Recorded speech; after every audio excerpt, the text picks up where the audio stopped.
Congrats to Texas A&M. That was a hard-fought game. How we got back into it, and then how we get up 5 and just, I think our young inexperience showed through. I did a bad job down the stretch even. We have stuff what we run, and I got away from it because they were switching, and I should have just done what we do.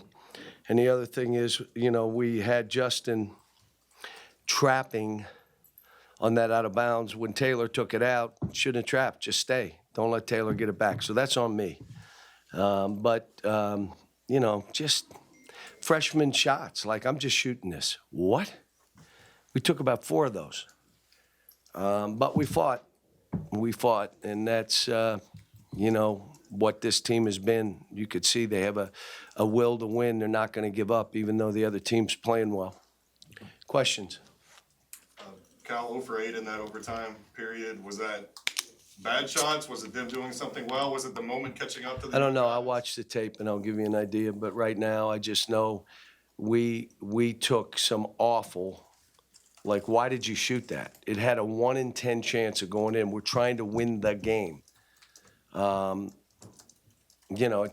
then, defensively, they ran downhill the whole game. How worrying is that defense as a whole right now? I mean, they were struggling all season, especially the last 2 games, and scoring quite a bit tonight. Yeah, but, there's stuff that we can do and get better. You get guys back. Adu's still out, physical toughness and some different things. And, I think we'll get better. I'll tell you one thing it's hard to do is get your offense going. And like at halftime, I walked in and I'm like, they're doing 3 things that are hurting us. And, we went after those 3 things. And but getting beat the balls, that's what they do.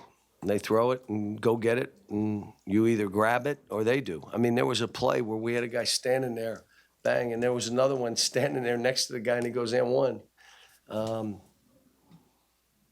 In that moment, young guys may freeze a little bit. But, again, we're out there with a bunch of young kids and hanging in, doing some good stuff. But they played well. That's as well as I've seen them play in all the tapes I've watched. But I say that about after every game. And I think our defense, we were in the top 50 defensively. It ain't like we're that bad. They offensive rebound on everybody. Yes. Some of the struggles that A&M has had offensively in the last couple of games, was it a surprise at all how much that Taylor and Radford were able to kind of find it today? No. If you watched our games, I'm stunned they didn't bank any in, because that happens to us. So, no. I mean, they were laser focused. I told our team they're desperate. They're a desperate team at home. They got to have this game. Let's make it hard for them to beat us. And I thought we did, but that, again, the end of regulation where we had a chance, and then the overtime, it was almost like I'm just going to do my own thing. And that's on me as a coach. That means that, what I'm trying to communicate to them is not getting through to some guys. And look, every one of them fought and did stuff to help us be where we were.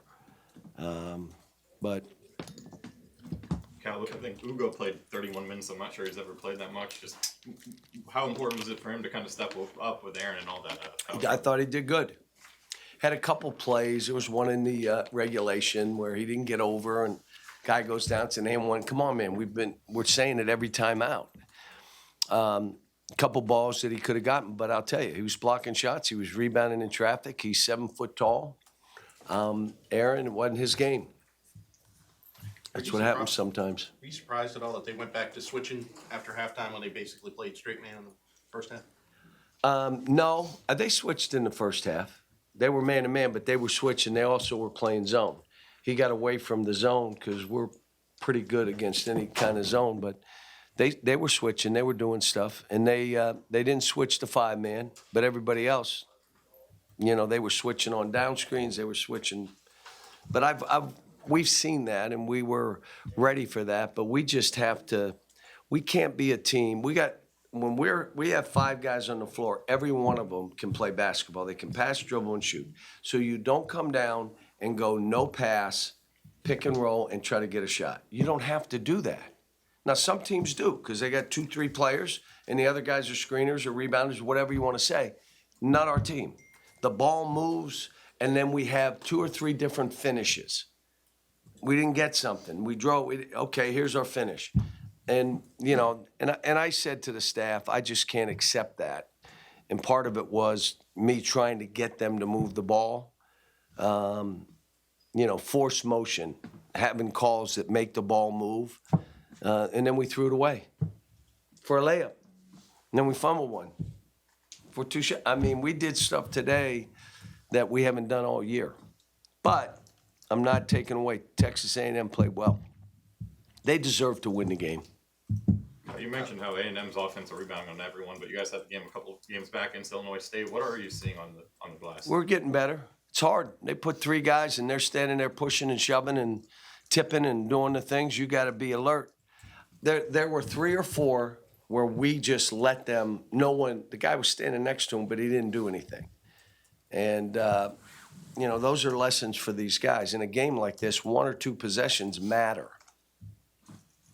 Cal, speaking to that, the goaltending call that got reversed in the first half, they apparently applied it correctly, but I'm guessing you'd like those 2 points wherever you can get them in a game like this. Would you like to see that rule revisited? It's a new rule this season. Well, if it hurt us, they won't change it. But anytime there's a play that they know, you know, I said the one where I thought we had a goaltend. If you're going to do that call, then do the other one. It's the difference in a game. Well, he'd had to call goaltend. Since he didn't, we can't review it. Well, then I would say, yeah, I'm not for it. There's a goaltend and let him go at 4 minutes. And if it was, give him the 2 points. If it wasn't, you take it away. If it was, but that wasn't why we lost the game. Anything else? Thanks, guys. Thanks, Coach.